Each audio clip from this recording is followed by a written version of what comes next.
Earlier in the week, I gave you an update on Alexandra Morton and the Sea Shepherd Society's anti-salmon farm activism that culminated in the storming and trespassing of 2 salmon farms in and around Vancouver Island. I use the term activism intentionally because despite Ms. Morton's claims, I have not seen any evidence of research or good science being conducted. And as I mentioned in my last video, why would anyone who claims to be a biologist like Alexandra Morton jeopardize the biosecurity of the 2 farms by not following protocol and disinfecting their shoes before entering the site? The way I see it is, if their trip actually did provide hard evidence that the salmon farms were affecting wild stocks and transmitting the Piscine reovirus she so vehemently believes is causing so many problems, then why not simply call a press conference and invite the Department of Fisheries and Oceans and every reputable biologist under the sun? Why not have your research peer-reviewed by other scientists and present your findings to the public? It's what she promised, after all, back in July when she announced this trip. All the science I publish is subject to peer review. At this point, that just seems untrue. But we really shouldn't be surprised, as Alexandra Morton has a history of making unsupportable claims and manipulating the discussion on her social media pages.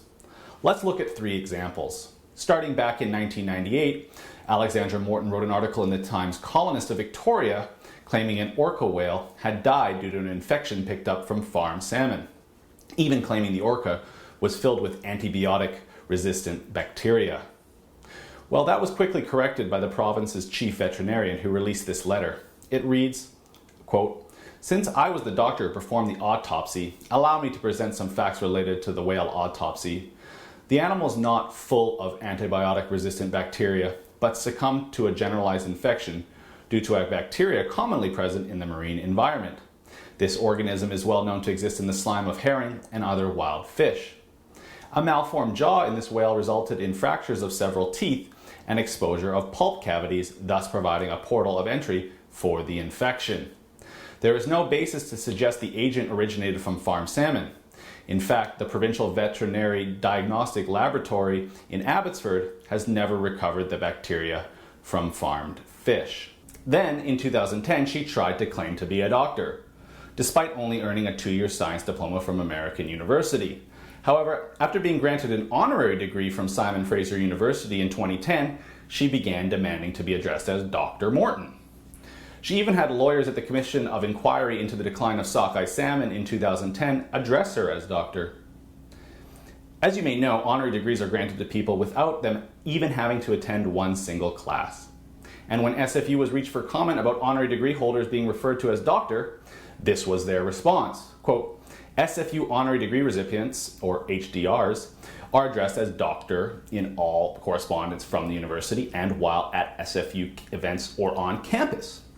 However, it is not correct for HDRs to refer to themselves as doctor, nor should they use the title on business cards or in correspondence."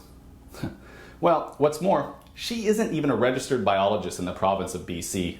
I checked. We know the world of activism, controlling the message, and communicating are the most important techniques one can use. So check out how Ms. Morton deleted some questions on her Facebook page, where a gentleman simply asked about what evidence she found and whether sampling design and statistics were available. Well, it's her Facebook page, so she's entitled to delete those comments. But wouldn't someone proclaiming to be a public intellectual and a scientist be able to answer those basic questions? Alexandra Morton is not trustworthy. If she had true evidence and science on her side, I'm positive people in power would listen. But she doesn't, so she has to take her activism to a new level and associate herself with the worst of the worst in the eco-activist realm. But what's more, she's using highly produced videos and First Nations to win over emotional support. Like these clips I showed you in my last report, where we saw activists and First Nations storm onto the 2 salmon farms. Well, there was quite a bit of production value that went into those videos, so I looked into who produced them. It was a group called Submedia. When I began to do an investigation into Submedia, the activist connections became quite alarming. Submedia is run by Franklin Lopez, who has quite the activist resume. From producing this video of anti-pipeline extremists tampering with Enbridge's Line 9 in Ontario, to the Al Jazeera documentaries on the New Brunswick fracking riots and the Unistoten blockade in northern BC.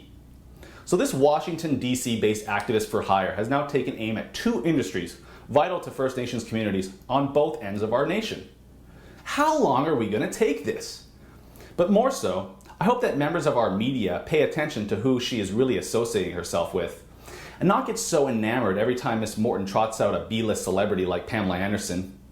It's time for them to take what they say with a grain of salt, given Miss Morton's propensity to stretch the truth, and sometimes outright lie.